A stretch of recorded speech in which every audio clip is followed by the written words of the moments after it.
Welcome to the Steam Channel. We're looking over the recently delivered HO scale Pennsylvania Q2 brass hybrid steam locomotive by Broadway Limited Imports. We have number 6131 on hand for this spotlight, which is the prototype version with the 18,000-gallon long-haul tender. These models come with Broadway's Paragon4 sound and control system, an integral DCC decoder with back EMF for superb slow-speed operation, and a precision drive mechanism engineered for continuous heavy load towing, powered by a 5-pole can motor with a shoe-wound armature. Each Q2 has a handcrafted brass boiler, cab, and tender body, and a heavy die-cast chassis which will make these engines strong pullers on your rail line. The models also have prototypical light operation with independently controllable headlight, cab light, rear marker lights, and lighted brakeman's cab. As you'll see, each engine has separately applied handrails, grab irons, piping, cab glass, whistle, a brass bell, and ladders, among other detail parts. Pennsylvania Railroad built one prototype Q2 and 25 production 4464 duplex locomotives between 1944 and 1945. Q2 was the largest non-articulated locomotive ever built and arguably the most successful duplex-type locomotive. While the engines were prone to be slippery, this was countered by an automatic slip control mechanism which reduced power to the slipping unit. While at the Mill Creek Central Railroad, we had the pleasure to see and film a 7.5-inch gauge Q2 under steam, and this model, while superb, demonstrated the same slippage propensity. You may notice that we have the 6131 Q2 on hand, and this is a throwback to Joe, who has since passed away.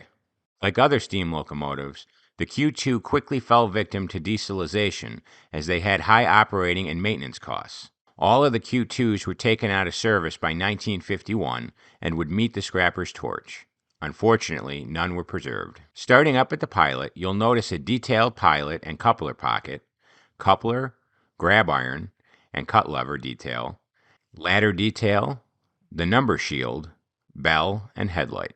The smokebox has 2 circular grab irons on the upper radius of the smokebox, and there is nice bolt, hinge, and smokebox dog detailing along with other fine detailing. Mounted on the smokebox, you'll also spot the marker lights, feed water heater, builder's plates, and the access hatch with smokebox dog detailing. Panning down the boiler, you'll get a good view of the throttle linkage, piping detail, handrails, and handrail stanchions. The skyline casing over the top of the boiler and smokebox is really nice, and Broadway did a great job adding the access hatches over the domes. You can also see the safety valves and whistle in this view. Taking a look at the chassis, Broadway did an immaculate job of detailing. There is a ton of detail here, including the power reverser and linkage, piping detail, lubricators, injector and injector plumbing, exhaust pipes coming off the second set of cylinders, and other fine detailing. This model will look fantastic in operation. You can see the box-pock drivers, which were finished nicely, and the side, main, and valve gear rods. You'll spot the fluting in the side rods and main rods, and the eccentric cranks look great on this model. Piping around the firebox was also sharp, and the injector diffuser looks nice under the cab. The brass cab is smooth with a grab iron over the windows and a built-in vent hatch on the top of the cab. Inside the cab windows, you can spot the fireman and engineer figures, and here you can appreciate the detailed boiler backhead. The trailing truck on Q2 is fairly simple, and it wasn't super busy. You can see the heart rocker detailing, journal details, and some piping attached to the truck's side frame. I'm not really a Pennsy steam fan, but this locomotive looks very sharp, and she's a brute. It's definitely a unique piece to add to your collection. The 18,000-gallon tender is just as sharp as the locomotive.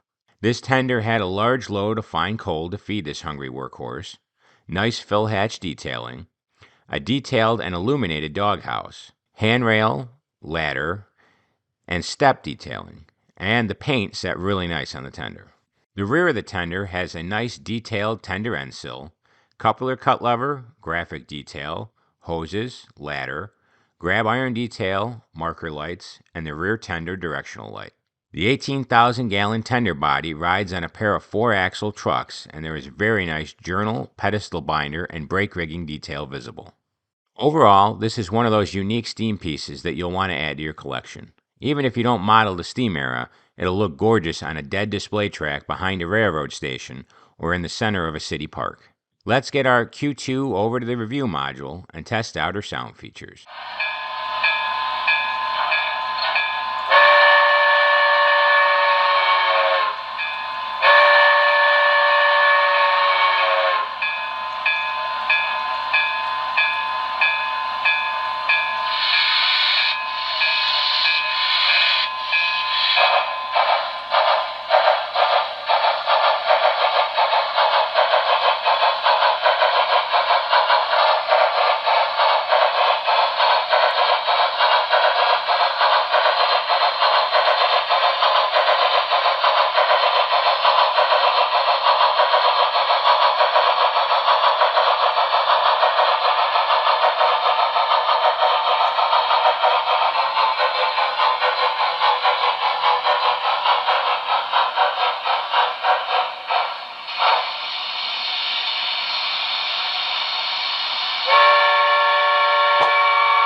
These models were just delivered by Broadway Limited and will be hot sellers. Our friends at Train World still have stock of these models, and we'll throw a link in the video description for those interested.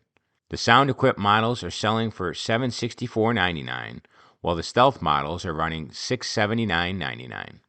Many of you may have heard of Broadway's new Conductors Club. This is a members-based program through Broadway Limited, which gives modelers special discounts, perks, and the opportunity to purchase a heavily discounted locomotive model in HO and N scale each year. The fee to join is $30. The 2025 locomotive model is the ES44, and the order deadline is May 16, 2025. The HO sound versions will run $199.99, and the N scale units are $149.99. For more information on the Conductors Club, visit Broadway Limited's website. We'd like to thank our friends at Broadway Limited for sponsoring this spotlight here on the Steam Channel. Until next time, we'll catch you on the rails. Thanks for tuning in for this model train product review here on the Steam Channel. Get another high quality look at a new model by clicking on a video preview to your right.